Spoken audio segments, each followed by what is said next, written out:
اگر میں نے ان مقدس ہستیوں کو پیدا نہ کیا ہوتا تو میں کچھ بھی پیدا نہ کرتا۔ السلام علیکم۔ اگر آپ اہل بیت سے محبت رکھتے ہیں تو یا علی کا ورد کرتے ہوئے یہ ویڈیو پورے دل سے دیکھیں۔ حدیث قصہ وہ واقعہ ہے جس نے کائنات کو بتایا کہ اللہ نے کن ہستیوں کو پاک اور منتخب کیا۔ وہ دن کچھ مختلف تھا۔ رسول اللہ صلی اللہ علیہ وسلم اپنے چہرے پر ہلکی سی تھکن لیے اپنی چادر کسا کے نیچے آرام فرما تھے، جس سے عشق کروڑوں دلوں میں معجزن ہے، جسے آج بھی اہل ایمان تقدس کے ساتھ یاد کرتے ہیں۔ نبی اکرم صلی اللہ علیہ وسلم کا جسم اطہر ہلکا سا بوجھ محسوس کر رہا تھا اور وہ چادر اوڑھ کر آرام کر رہے تھے کہ دروازے پر آہستہ سے قدموں کی آواز آئی۔ یہ سیدۃ النساء العالمین فاطمۃ الزہرا سلام اللہ علیہا تھیں۔ وہ اپنے والد صلی اللہ علیہ وسلم کی خدمت کے لیے آئیں، چہرے پر نور، لہجے میں محبت اور دل میں بے مثال احترام۔ السلام علیکم بابا جان، اگر آپ اجازت دیں تو میں اس چادر کے اندر آ جاؤں۔ انہوں نے کہا، بابا جان، میں آپ کے پاس اس حال میں آئی ہوں کہ میرا دل رنجیدہ ہے۔ رسول اللہ صلی اللہ علیہ وسلم نے اپنی نورانی آواز میں فرمایا، اے فاطمہ، آؤ میرے جگر کے ٹکڑے۔ آؤ فاطمہ، میرے پاس آؤ۔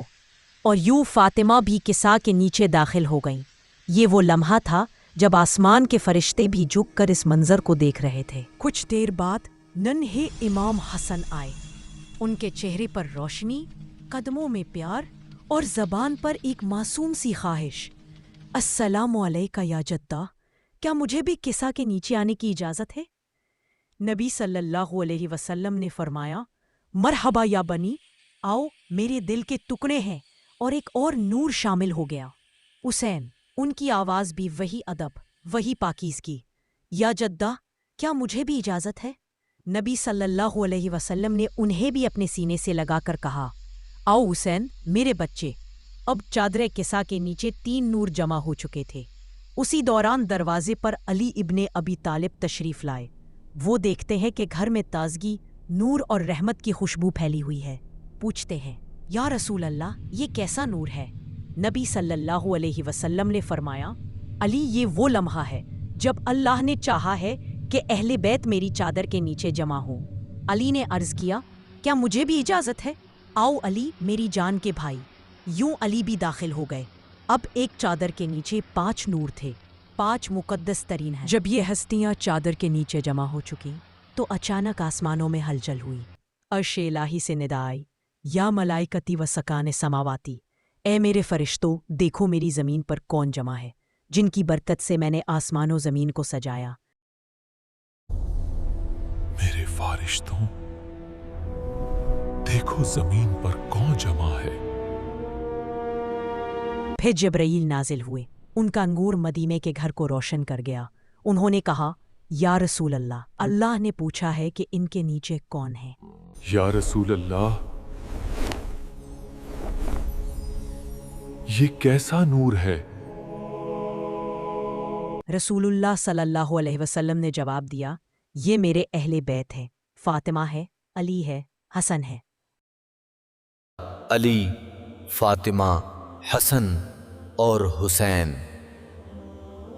اللہ نے فرمایا، میں نے آسمان و زمین، چاند و سورج، انبیاء و ملائکہ سب کو ان کی محبت کی خاطر پیدا کیا۔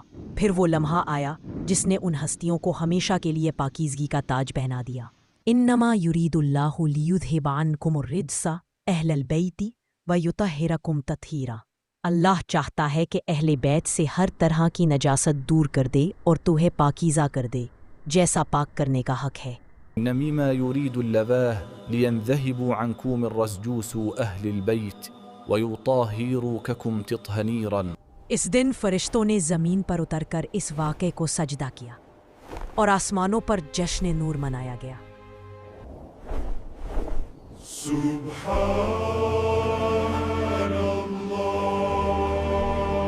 یہ وہ لمحہ تھا جس نے پنجتن پاک کی عظمت کو ہمیشہ کے لیے آسمانوں پر لکھ دیا۔ یہ ہے حدیث قصہ، محبت، نور، عصمت اور رحمت کی داستان۔ یہ صرف ایک واقعہ نہیں، ایک ثبوت ہے کہ اللہ نے کسے منتخب کیا، کسے پاک ٹھہرایا اور کائنات کی کن ہستیوں کو اپنی رحمت کا مرکز بنایا۔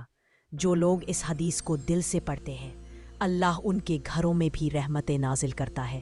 نبی کی ہے یہ آل، یہ ہے پنجتن کا گھرانہ، خدا بھی ہے گواہ اور گواہ ہے یہ زمانہ۔ چادر تطہیر میں جو نور ہے چھپائے، انہی کے در سے ملتا ہے بخشش کا خزانہ۔ کمنٹ میں اپنی اہل بیت سے محبت ضرور لکھیں، ویڈیو کو شیئر کریں تاکہ یہ نور ہر دل تک پہنچے۔ اللہ ہم سب کو اہل بیت کی محبت پر زندہ رکھے، آمین۔ چینل کو سبسکرائب کر لیں تاکہ اہل بیت کا محبت بڑا پیغام آپ کو ملتا رہے۔